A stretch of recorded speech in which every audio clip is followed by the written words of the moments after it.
Bork, right? With a K? Bork. Okay, a hard K. Okay, make sure I got that right. Well, anyone whose name is Command needs to get surnames right. Fair.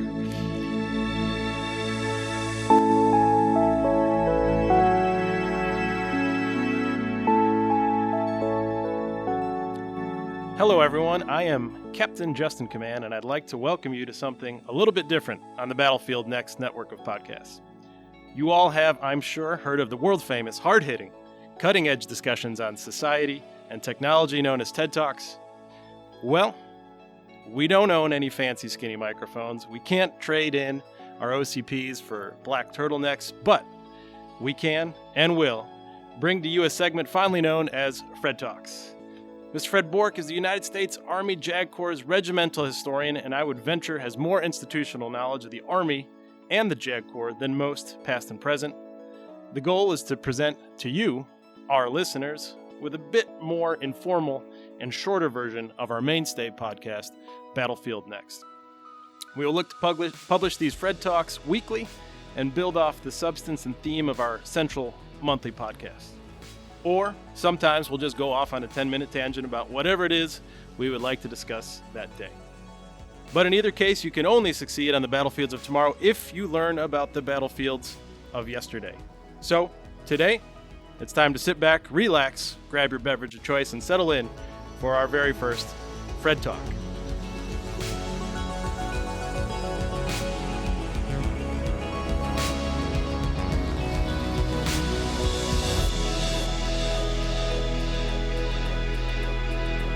Sir, it is exciting to have you on the very first ever Fred Talk, and thank you for joining us from the Nolan Reading Room in the heart of the Judge Advocate General's Legal Center and School in beautiful Charlottesville, Virginia.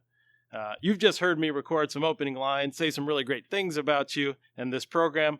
So before we get started on the topic of the day, I really just want to know, how do you feel about having your own series developed and named after you, Fred Talks? Well, Captain Command, good morning to you as well, and thank you for inviting me. And hey, this is exciting. I mean, it's a chance for me to talk for 10 minutes, and maybe people will learn something. And if not, it's only 10 minutes. But I do think there's some good topics to talk about, and so I'm very grateful to you and honored to be invited to do this. And this is the first TED Talk, and we're going to talk about the metamorphosis of the JAG Corps, which is a major theme in our history. Yeah, exactly, sir. So with that metamorphosis, where do we start?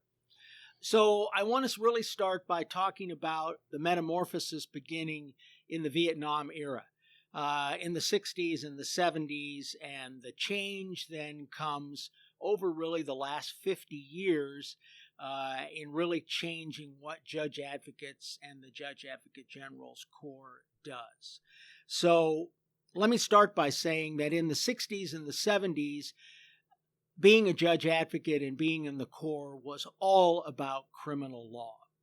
In 1969, we tried 59,000 courts-martial. In 1979, 10 years later, we tried 9,000 courts-martial, so a huge drop, but still a lot of cases. 1989, we tried 4,000. 1999, we tried about 1,000 courts-martial, so I'm talking about generals, special BCDs, straight specials, and I'm also including summaries. And then last year, we tried fewer than 500 courts-martial. So if you were a judge advocate in the 60s or the 70s, it would not be unusual for you to try 10 cases a week, 100 a year, maybe more. You'll often hear these old-timers in a generation even before me talk about how, I tried 200 cases one year. So it was all about criminal law. So one of the first questions you have to answer is, well, what happened? Why did the cases drop off so suddenly? Right. That is like back of the envelope map. That's 1% of what they were trying at some point in the Vietnam era. And so I think Captain Command, there are a number of reasons for this, and I'll go over them quickly. The first one is that prior to August 1st, 1969, when the Military Justice Act of 1968 came into effect, there were no judge advocates at special courts. All special courts were tried by line officers. And all brigade commanders and some battalion commanders could convene special courts. So, let's be honest. How hard is it to try a court-martial if there are no lawyers involved? Makes things a lot easier, I'll tell you that much. And so that's the reason there were more courts-martial. It was also a very different army in the 60s and the 70s.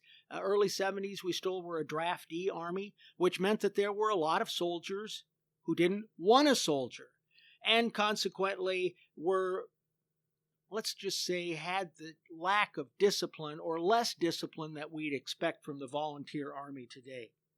Another thing that is rarely talked about, but I think it's a factor, when I came in the Army in the 1970s, 50 years ago, every single installation had its own post stockade run by the MPs. So if, for example, you had a soldier who went AWOL for 2 or 3 days, you did a quick special court-martial, you went AWOL for 3 days, you get 3 days in the post stockade, and then you'd return to duty. So we did a lot of these courts-martial with confinement because everyone had a post stockade. But in the 80s, by the end of the 80s, I think we'd gotten rid of almost all the post stockades. We had the regional confinement facilities. And so it really wasn't easy anymore to do a quick special that we would do, say, in the 60s. And then I think one of the law of unintended consequences is that it was better for the system for judge advocates to be trial and defense counsel at special courts. But the law of unintended consequences was that commanders now no longer saw courts-martial as their tool, but instead began more and more to see it as something that lawyers did.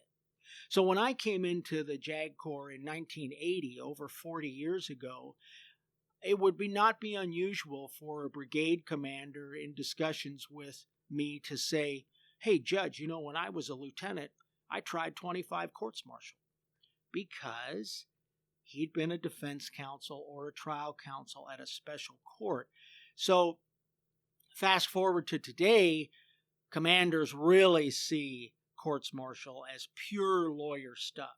And so that's, I think, also one of the reasons that rates have gone down, because commanders see administrative separations and administrative things as being a way to handle soldier and discipline rather than courts-martial. Right. And especially as, an average captain today looks at maybe 9 to 10 trials a year as maybe a high number that they're seeing in terms of contested courts-martial. And it's also, I think, on topic as we look at potentials for a military justice redesign and what is a commander's and what is a lawyer's. I think it's absolutely on topic that we've already visited this, 40 or 50 years ago. Well, I think you're right. And it's trend. It's a trend to more and more build due process in the system, which in general, I think as lawyers we like. But the corollary is it means less and less command involvement. So on the one side, then, if we're talking about the metamorphosis of the JAG Corps, there's this tremendous decline in what was once a real reason for existing in the Army, which was to try courts-martial. Totally unrelated to that, but connected to this metamorphosis, is the emergence of operational law, which today is our real raison d'etre, to use the French term, our reason for being. And so we lost our chief mission of military justice, but fortunately for us as a corps, we developed operational law, which I think we can all agree is probably even more important because it's moved the JAG Corps to the center of the Army rather than being on the periphery, because we now use our talents and abilities as judge advocates to help commanders achieve mission success. I've said this for years. I think that the development of operational law grows directly out of the massacre, the war crime, the atrocity at My Lai in March of 1968, when Lieutenant Kelly and his platoon murdered at least 350 unarmed and unresisting Vietnamese civilians, old men, women, and children. It was a shocking war crime. The American public could not believe that an American soldier, could murder this many civilians. But the JAG Corps was stung by criticism after My Lai that it had not done enough to educate soldiers on their rights and responsibilities under the law of armed conflict. And so the JAG Corps leadership in the mid-70s, looking for a way to prevent another My Lai in the future, decided that it was time for judge advocates to get involved in operations. And so in 1974, the Judge Advocate General of the Army, George Prue, went to DOD and said, let's create a law of war program.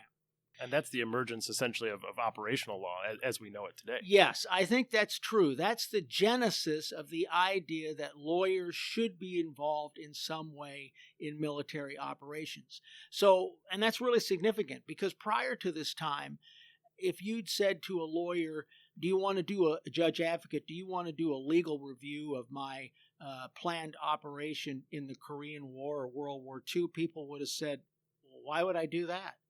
So, for example, was there a judge advocate review of President Truman's decision to drop atomic bombs on Nagasaki and Hiroshima? No, of course not, because nobody thought about a legal review. So the real wake-up call for the JAG Corps came in 1983, when, during Operation Urgent Fury, the invasion of the small Caribbean island of Grenada, the staff judge advocate at the 82nd Airborne Division, a lieutenant colonel by the name of Quentin Richardson, talked his way onto the assault command post the night before the 82nd, elements of the 82nd were going to go in Grenada. Richardson went, and when he got on the ground in Grenada, there were all sorts of legal issues that did come up that needed a judge advocate's advice. And so that's the real kick for operational law, an institutional recognition that if we were going to be relevant in military operations, we had to go with commanders. Right. And now today we have majors, captains, and paralegals embedded at even as low as the battalion level for our paralegals and captains at the brigade. And Captain Command, that's exactly right. After Grenada, this was a real wake-up call. The JAG Corps said, hey, we need to push our assets down. If the brigade combat team is the new building block, we need to push judge advocates down as BCTJAs. And so today, every BCT has 2 or 3 judge advocates when it deploys, 7 paralegals, all with the idea that if we are going to be relevant and if we are going to help commanders achieve mission success, we have to go with them. So the metamorphosis of the JAG Corps then is this emergence of operational law and the idea really that if we are going to, as judge advocates and as a corps, be the biggest help we can, we need to be involved in operations. Right. And that leaves us at this kind of crossroads that the JAG Corps will face likely in the coming months as it faces the potential for military justice redesign, also combined with the need to continue this operational baseline. And at this fork of the road, is there at some point too much that you put on a JA's plate, or is this all something that we can balance? And I think those are the questions that the Corps asks itself. I think those are really good questions, and I would just leave everyone with this thought. Maybe in the mid-'80s, there was some resistance from commanders about lawyers being involved in military operations. But I think that was just chiefly because, having grown up in the Vietnam era where lawyers were not involved in military operations, commanders sometimes thought, well, maybe a lawyer is going to be more of an obstacle than a help. But I think we can all agree today that commanders value judge advocates in their commands, on their staffs, and they actually see us as really a big benefit. In fact, commanders have said to me, I don't want to deploy if I don't have a judge advocate available or going with me. So I would argue that operational law is here to stay. It's probably stronger than ever. But I think your questions are good ones, which is how much is too much? Thanks, Mr. Bork. Appreciated the first Fred talk in the books. 17 minutes, but you know what? That's not too bad for the first one. So I think we're going to be all right, especially after a little bit of post-production magic. So thank you. Thanks for taking part. And hopefully we can make this a recurring theme and have some exciting topics for the rest of the month. All right. You're welcome. See you next week. Thanks, sir.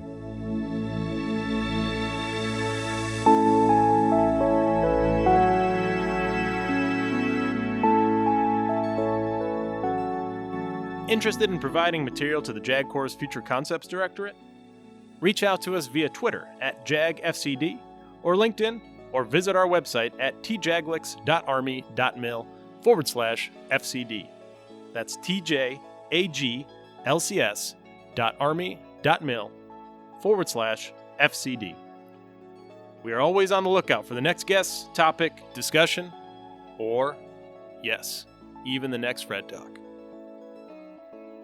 As always, the views expressed in this podcast are those of the respective participants and do not represent the official position of the U.S. Army or the United States government. You can only succeed on the battlefields of tomorrow if you first learn about the battlefields of yesterday, so thank you for joining us today. For the JAG Corps' Future Concepts Directorate, I am Captain Justin Command. We'll catch you on the next episode of Fred Talks.